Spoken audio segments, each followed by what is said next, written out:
300 kamilyo, 500 ka parisan nga baka. Ito makita na grabe, pero silang gisulayan siya. No, aboto yung mga anak, kaptangan niya, lakod lang. Dato ko siya, hindi siya basta-basta. Sa mga hayop, sa katigayunan, naatanan niya. Dayon, sa iyang kahintang, sa diyan doon ay mga party, yung anak, maghimo ko siya mga paghalad. Kaya base niya yung mga anak, naghimog mga sala. Manang, ihagil yung unsa siya. Pero, gitistingan sa Diyos. Kung kita ato, kanang mga anak landaan, may rabag duha ray giko, ihurot yun.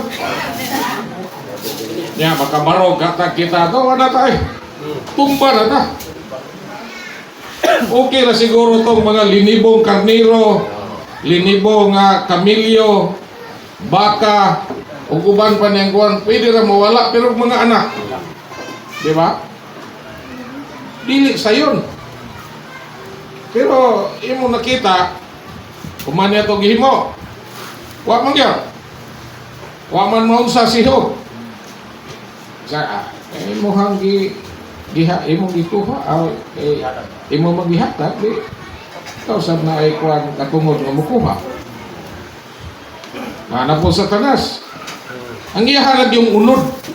Mo'y gitandog isulayan. Itong puno nas kabahong. Ang mga ulod, mga bak na gani si Uta, yung punitong ibalik na butang.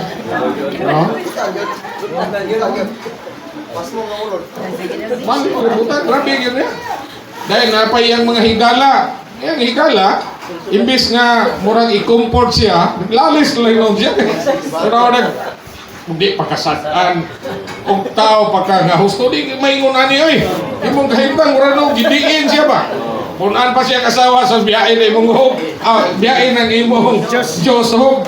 Kung naa pa, di ta kaingon na. Grabe nilang debate. Saya mga higala, puli-pulihan lang siya. Ayan, nakita nga, mapangit siya. Wala man siya gihimok na dauhan.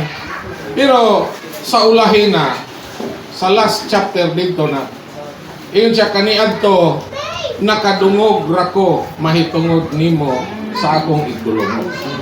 Nakadungog ra siya nga naay Dios. Nakadungog siya nga naay gibuhat ang Dios. Pero dungog-dungog ra. Anong basig kita dungog-dungog ra puning ato ba? Kadungog tag mensahe, ikaw ra nakadungog. Pero walay aplikasyon, walay practical. Diba? Sayon naman kayo, wapo ko na yung mensahe. Labi nagmahi ka mong mensahe. Pero ang aktual, ang practical. Mo naman na diya, pag-apply nimo sa mga butang nga imong nakatunan. Wala yung bag, training kag PTO, training kag malabon, okay na. Kana magamit imo na sa imong aktual o practical nga pagkinabuhi. Diha naman ka maaprubahan. No? Kung imo bang gi-apply ang mga butang imong nadaw. Dahil din giingon dito, ingon din si Job, karon nakita ko na ikaw sa akong mga mata. Ay sa una di ay, bisan siya perfect, bisan siya matarong, mahadlokon sa Diyos, di siya makakita sa Diyos. Nagingon man diya sa iyang footnote, nga seeing God equal gining God. Ang iya din pagkakita sa Diyos, mao'y pagpakabaton niya Diyos. Bisan siya matarong siya, hingpit siya, mahadlokon sa Diyos, pero walay Diyos nga naumol sa iyang pagkatao. Munang giisgutan na sa mga mensahe nga si Job giguba sa Diyos, pinaagi ni atong mga panghitabo haron ikaumol sa Diyos ang ihang kaugalingon. Diha kang Job. Munang sa diha ngayon siya, karon nakita ko na ikaw o gingilaran ko sa akong kaugalingon. Kita, dahil pamantas kong kaugalingon, so nabati, may pako na. Huwag ka na magsilig panaway kay Mayo. Pero di ko makakita, dahil tangaong maot dahil ta, kung nakita na to ang Diyos, nakakita ta, ingon siya, nakita ko na ikaw, o gingilaran ko sa akong kaugalingon. Babitaw ng sawayon ta, masuko. No? Pero gingilaran ka, amen. Katulgan. Ako inon nga, ako inon upaw. Katulgan. Kung may problema, tinawag man. Mayroon silang natulog. Langalag-tulog ko na ka matulog. Di ba? Sabi na, anak. Kanya sa pa po ikuha na to nga iyon na nga ngilad man nga itong kagalingon ato pagiging kong ngilad matadaan. Ang ngayon ragyod nga sawayon kay ngilad. Pero ang pangutana, ang manaway nagpakakita nga wa kakakita sa Diyos. Manamitang mag-away kay inig saway masuko mo to. So isaway po, utro po. Diba? Wala sa atong kasinatian ba? Muna ikaw ni Brad Manuel. Ay, ano masuko mo po kang sultihan ka? Hindi, ugdi po tinood ka na masuko mo ka. Ug tinood po ka na masuko mo po ka. Problema yun. Diba nga naman, kay naa di ay tay, gidipindihan atong gilabanan ang atong kaugalingon. Pero hindi ka mulaban, pero nagagad manggod po na sa atong enjoyment sa Ginoo. Munang naay mga porsyon sa atong pagkatao siguro tungod sa atong pagsinati o pagpahimulo sa Ginoo nga naumulag Kristo. Pero napoy mga porsyon sa atong pagkatao nga wala pa. So kung matandog na, muna ingon pa nimo, muriak pa kita. Muna akong ilustrasyon, kailangan mo ka ng tangke nga punduhan ng tubig sa mga bukid sa unay, ana man na. Kanang tangke, kung wala na isulod tubig, bisag isa lang ka oras nga init, hikapon ni muna, init na gina siya. Bisag asa nga porsyon niya sa lawas niya, basta way sulod. Pero kung nasudlan ng katunga og tubig, bisag isa ka adlaw na init, kanang na tubig, paubos, bugnaw ra gina siya. Pero katong way tubig, bisag isa ka oras, init na gina siya. Muna sa itong kasinatian. Diba? Dali rata may piktuhan sa mga kabalaka. Labi na ining minyo. Number 1, gina, kabalaka.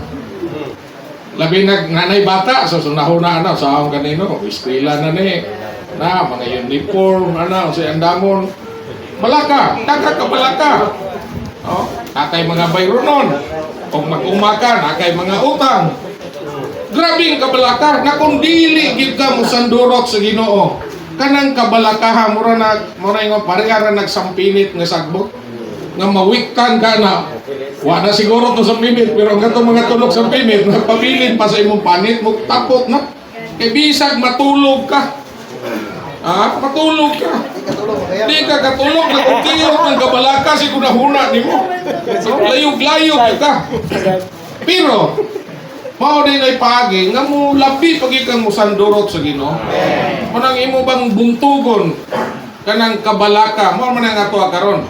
Sa akong kahimtang nga dagkumbutang labi na sa mga batanon, pangibog. Kumbatihon ni. Di ba? Kay libgon sa mata, sa unod o sa mga butang. Oh, di ba? Mo na gipait na to, kinapanang pangibog na to. Ito na daghang mga disgrasya tungod ana. Ikaduha, sabay fight na to. Kining paghigugma na to sa salapi. Mabitaw di ta muhalad kay higugma ta sung kwarta. Usahay bisag gamay ra nang sa Ginoo, di ginato ihuro. Kapnan pagid na to. Di ba? Gamay ra nang yes Ginoo. Og naa kay 1,000 income, pila ka may sa Ginoo ana? No, betul ako 10% at dagdag offerings nimo 5%, 10%, 15% sa 1,000 nimo 150. Pila man? 150 ra sa Ginoo ang imo ha. 850. Ya sayangan pag yung ka. Nga 150 ra. Wa ka kuani ang imo ha 850 pa. Ngano man pud sa mapuhinungdan nga dili ka muhatag, kinahigugma ka sa salapi. Kunya kayong paghigugma ra ba sa salapi, mao ni gamot sa tanang pagkadaotan. Diha ang source tinubdan sa tanang kadautan. Manang mahigugma ta dili sa atong salapi kun dili sa Ginoo. Kung mahigugma ta sa Ginoo, ang usa daw ka butang, kung dili ka mahigugma sa Ginoo, dili ka ganahan magpahimulos sa Ginoo. Munang magampo ta sa Ginoo nga i-recover sa Ginoo ang atong first love sa Ginoo. Kining unang gugma nato sa Ginoo nga mahigugma ta sa Ginoo, labaw sa atong asawa, labaw sa atong bana, labaw sa atong mga anak. Kay kung giisgutan man na sa Ebanghelyo, bisan kinsa mahigugma sa iyang inahan, amahan, igsoon babae, igsoon lalaki, no? Anak, labaw nako, dili takos nako. Disqualified ta mga igsoon. Kung mahigugma ta, niini labaw sa Ginoo. Munang magampo kita kanunay. No, nga magalabi ang atong paghigugma sa Ginoo. Ikatulo na to, grabe na to gipahit kinig yung atong kabalaka. No? Yung usahay sa atong panginabuhi, nabiya tay mga daghang mga failures sa atong panginabuhi pa. Ako ko na na-experience gina, muna makasulti. Murabag, nasipyat ka ba og kuwan? Muna nga, kayo one time, tanong kong mais, ikaw, ulahin na lang ko mananong og tubok, kay nahong mais, kay double, kuwan ba, double income. Sus kay nalit naman nung kong tanom sa tubo. Pag tanom na kong tubo kay hinginit naman hinoon. Di nga kong tubo, wa ka tubo. So pag abos ting harvest, wa na kong harvest, hing mahal ra ba ang tubo? Sus, muala gis kong huna-huna. O sa yangas, 300,000, 400. Mura bag, makuha na ko ba nga, mura gimahay na ko kung galingon. Nga yung nagpadala ko, nga akong gitanom nga mais, gamay ra magkay income. Kaya ato mo yung pagmahal. Layo yun. Parang sandurot yung Ginoo, Lord. Kaya mo, bukap yun mo yun. Parang mukuhan yun sa imong huna-huna. Sahay, kung inig yung kuhan Ginoo, grabe ginikipikto. Sandurot yung Ginoo.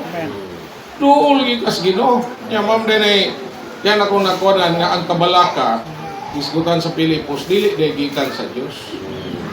Ang kabalaka, gikan sa yawa. No? Butangan nito kabalaka, haron nga maulang ang atong pagmahimulos sa Ginoo. Kung mabalaka na ka, di na makaganahan basag Biblia. Di na kaganahan basag imar. Di na kaganahan mo ampo. Nga naman, nalumsan ka sa imong kabalaka. Sige ka guna-huna o sa imong himoon. Kung yung mga igsoon sa atong MR, ang atong unod, ingo ganyan dito, makatabang day na to, nga mo'y mutulod na to, mupursigir na to, haron nga mubukas ta sa Ginoo. Muna nga to diyang mga kahimtang, mga kapakyasan, mga kaluyahon, mga kasakitan, pagsulay, gitugutan sa Dios haron nga labi pata nga mubukas sa Ginoo. Labi patang makapahimulos sa Ginoo, makasinati sa Ginoo. Eh kung wala na, kumpiyansa ra man ta. Okay ra man atong kahimtang natay kwarta. O ay problema kung nay kwarta, listen pod ang kabalaka. Di ba? Kung natay kwarta. So natay kwarta, daghan putang butang mabuhat. Usa bantayanan dai. Muna sa atong MR, so doon na kita mupili kita kinabuhi o kamatayon. Kanya sa Deuteronomy chapter 30 verse 19 gingon dito, kuman si Moses, mura man siya nanugon god sa katawhan kay human siya namulong kalabot sa mga kasuguan, mga tulumanon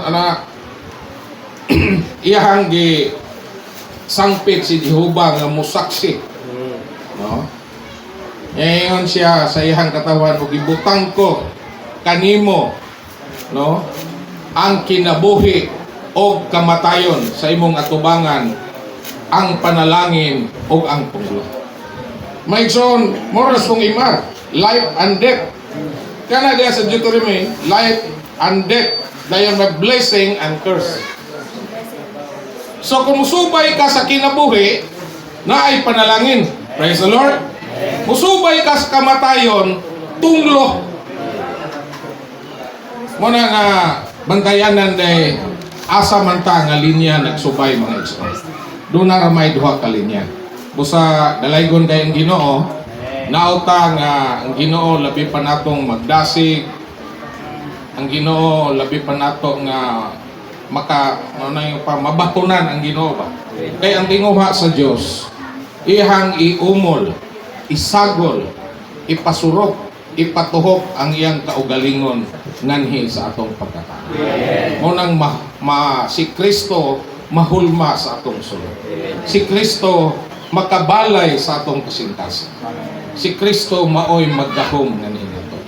Munang daygon ang Ginoo ay nahinay kita nga dalhon sa pagsinati niining Kristo. Muna ingon pa, ang resulta sa pagmatarong nato mao ang pagpahimulos nato sa Dios ug mao punay paagi nga mahimutang maaprubahan. Amen. No? Pwede na ba? No? Muna ingon pag qualified na ba ta? Di ba? Nga gamiton sa Dios alang sa iyahang buhay. Munang itagdang mamuhi tag hayop, kabayo, kabaw, baka, mag-ikot tag watay kahigtan, magdatag pasok, inigdukdok na to. Ito pa mag yung gangog-gangoon o gahir ba? Pag iyang kumo pa, ang dukdok eh. Nga naman, bira-bira niya sa karabaw, baka ba, maibot niya. Dukdok yun. Paggahi na, puro di na matarog, pwede na. Di ba? Wala ko sa Ginoo. Natay mga pagsulay, dok-dok. Ikaw, sige pag-ikasibat-sibat, dok-dok ko na. Sige ka mo, ba? Nga naman, kay makadaot maguta sa mga igsoon. Kay dili pa maguta ligkon. Muna makatabang ni, haron nga, mapaligkon ta. Kaya mga igsoon nga itong atimanan, kita may gamiton sa Ginoo. Di ba? Atong mga lagata, umiping, anak sa mga igsoon. Kunya, kung nakita pa natay problema, say daghan man na hitabo. Ini humiting, humitingan kay katong igsoon tong humitingan kay labi ng mga nyuwas, oy siksi man, ay nadaot ng dugay. No? Nga na ba? So mo nang agion ta sa Ginoo daghang mga circumstansya.